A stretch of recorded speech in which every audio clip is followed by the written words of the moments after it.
Hello everyone, কেমন আছো তোমরা সবাই? আশা করি অনেক ভালো আছো। আমি অনেক ভালো আছি। তো আজকে চলে যাচ্ছি অশোকনগরে বাণীপুর মেলাতে। তো চলো যাওয়া যাক। আমরা অলরেডি বেরিয়ে পড়েছি, আর এই যে আমি পুরো ফুল প্যাকেজ হয়ে গেছি। তো আমরা প্রায় পৌঁছে গেছি। তো চলো দেখা যাক। দেখো এখানে অশোকনগরের ক্লকটা মানে পুরো যে লেক টাউনের মতো, মানে কলকাতার মতো। তো এটা দেখো, আর এখানে আমরা প্রায় চলে এসেছি ভিতরে। ITI কলেজের এই সাইড থেকে আমরা এখন যাচ্ছিলাম অশোকনগরের স্টেশনের এই সাইড দিয়েই যাচ্ছিলাম। আমি ঠিক চিনিও না, তো ওর জন্য আমি আর কি বলতে পারছি না ঠিকঠাক করে।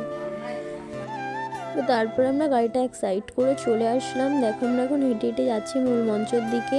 তো আমরা এখানে টেডিগুলো দেখে আমার এত ভালো লাগছে, তাই আমি আর ভিউজটা না নিয়ে থাকতে পারলাম না। তো চলো আমরা মূল মঞ্চের দিকে ঢুকি, দেখা যাক। তো দেখো আমরা মূল মঞ্চের সামনে চলে এসেছি। আর তার থেকে বড় কথা, আমরা যখন গেছিলাম 6টা 7টার দিকে, তখন সেরকম লোকই ছিল না। আর কালকে বলতে এটা হচ্ছে গিয়ে বুধবার। তো বুধবারের বেশি একটা ভিড়ই হয়নি। এই দেখো তোমরা দেখলেই বুঝতে পারবে, বেশি একটা ভিড় হয়নি যতটা বাণীপুর মেলায় ভিড় হয়।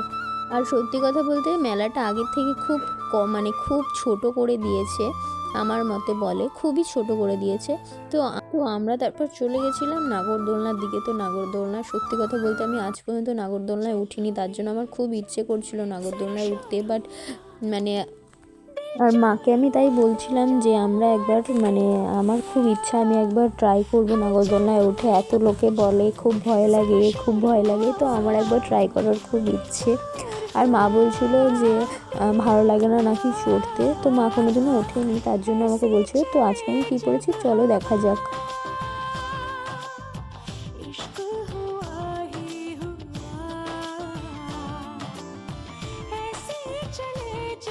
তারপর ওখান দিয়ে চলে আসলাম আমরা ফুচকার দোকানে। তো ফুচকা নিয়ে নিলাম, আর ফুচকাটা বেশি একটা ভালো ছিল না। তোমরা মেলার ফুচকা কে কে খাও, আবার কে কে খাও না, অবশ্যই কমেন্টটা জানিও। তো ওখান থেকে আবার চলে আসলাম পানের দোকানে।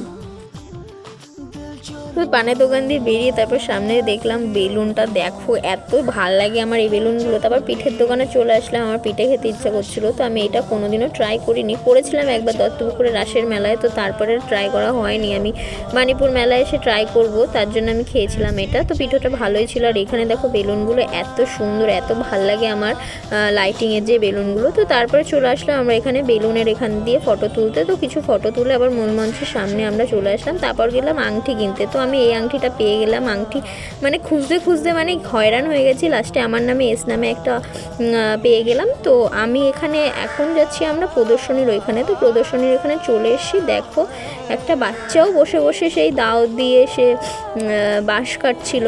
তো দেখো ফটোগুলো কি সুন্দর। আর এখানে সুন্দর সুন্দর সুতোর কাজ করা চাবি রিং। তো আমরা সবজির ওখানে ঢুকিনি। তো দেখো বাইরের থেকে আমরা সবজিগুলো দেখলাম। মানে দেখো তোমরা যে যে এসছো শুধু খেয়াল করবে কচুটার দিকে। তো কচুটা এত বড়, মানে কি বলবো, আমি কোনোদিনও দেখিনি। আর এই যে দেখো আমি একটু ঢং করে নিচ্ছিলাম আয়নাটার সামনে এসে, আর এই যে মূল মঞ্চের সাইডে এসে ফটো তুলছিলাম। তো আমরা বেরিয়ে যাব। তো তারপরে দেখলাম একটা বইয়ের মেলা টাইপের ভিতরে, মানে সরি বই না, মানে ফটো ফ্রেম। তো হাতে আঁকা বাচ্চাদের বড়দের সব রকম ফ্রেম ছিল। তো তারপরে ওখান থেকে বেরিয়ে জিলাপির দোকানে এসে জিলাপি নিয়ে নিলাম, আর এখানে রোল নিয়ে নিলাম, রোল খাচ্ছিলাম। তো তারপরে ভিডিওটা এই অবধি। নেক্সট ভিডিওতে তোমাদের সাথে দেখা হচ্ছে। তো সবাইকে টাটা, ততক্ষণ ভালো থাকবে।